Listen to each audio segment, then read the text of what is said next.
नमस्कार। मैं हूँ आचार्य कुणाल।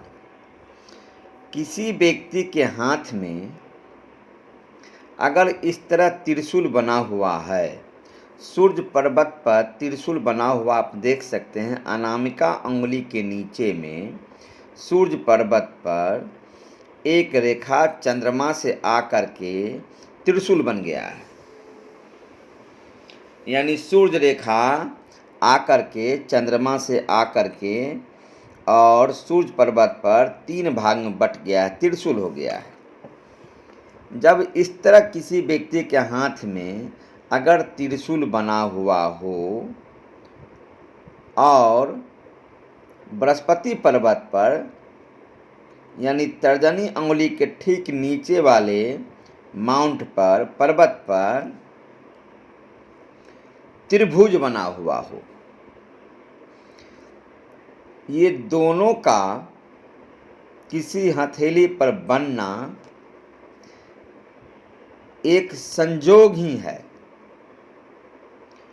जब किसी व्यक्ति का हाथ इस तरह बनता है, चाहे स्त्री का हो या पुरुष का हो,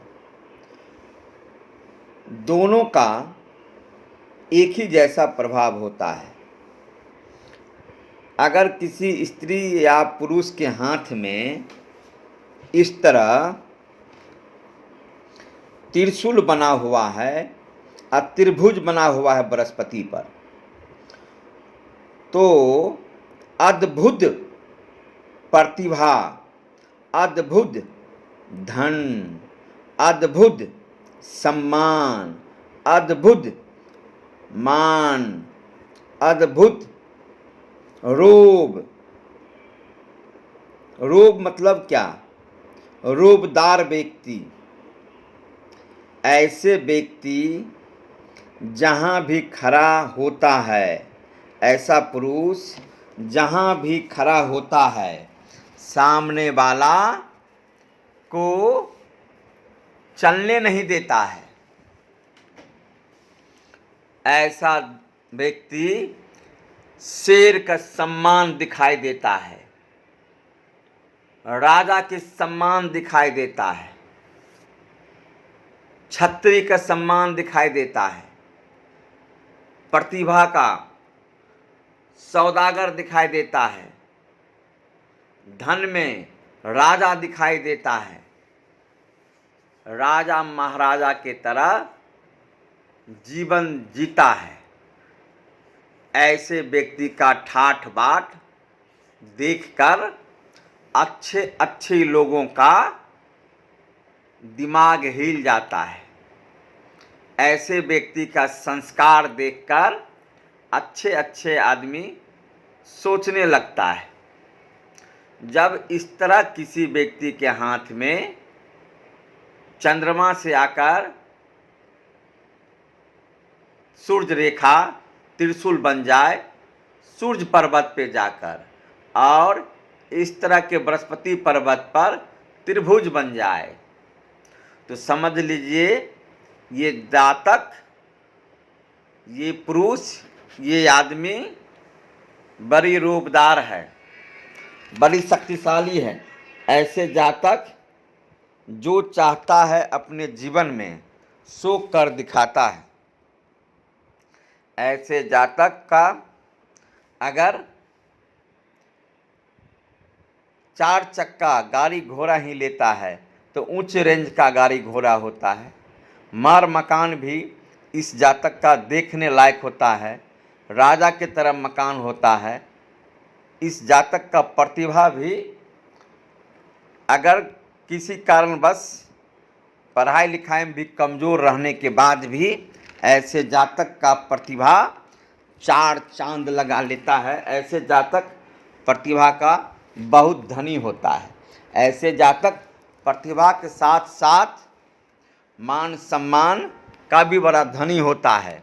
ऐसे जातक का घर मकान के साथ साथ जमीन भूमि का भी कई तरह का भूमि का मालिक होता है, कई तरह का मकान, कई तरह का बंगला का मालिक होता है। और खासकर एक बात और बता दें, जब चंद्रमा से सूर्य रेखा निकलता है तो ऐसे जातक की पत्नी या पुरुष, यानी स्त्री है तो इसका पुरुष, या पुरुष है तो इसका स्त्री भी बड़ा ही संस्कारी और शक्तिशाली होते हैं। यानी चंद्रमा से भाग रेखा, चंद्रमा से सूर्य रेखा निकलने के कारण ऐसे जातक का पति या पत्नी भी बड़ा संस्कारी और सम्मानित होते हैं। यानी अगर इसके साथ साथ चंद्रमा उन्नत हो, सूर्य पर्वत उन्नत हो, बृहस्पति उन्नत हो, मंगल पर्वत उन्नत हो और शुक्र पर्वत भी उन्नत हो, तो और क्या कहना है। तब तो आप जान लीजिए ऐसे जातक का प्रतिभा, यानी घर में पत्नी या पति का सपोर्ट के साथ साथ यानी समाज में भी मान सम्मान और इज्जत का भरमार रहता है। ऐसे जातक को कोई आदमी सोचेगा जाके हम अपने बातों से हिला दें, डुला दें या तोड़ दें, तो संभव नहीं है। ऐसे जातक कभी कभी मैंने देखा है, 25 साल के अनुभव में, 25-26 साल का आज अनुभव है, तो मैंने देखा है बड़े बड़े लॉयर के हाथ में इस तरह का त्रिशूल, इस तरह का त्रिशूल बड़े बड़े जज के हाथ में मैंने देखा है, और या अधिवक्ता के हाथों मैंने इस तरह का त्रिशूल देखा है। जब सूर्य पर्वत पर 3 भाग में रेखा बट जाए तो इसको त्रिशूल कहते हैं। यानी नीचे से कोई रेखा आकर के बन जाए तो इस तरह का किसी अधिवक्ता और या किसी राजनीतिक पार्टी पॉलिटिक्स का यानी प्रवक्ता, यानी अधिक से अधिक बोलने वाला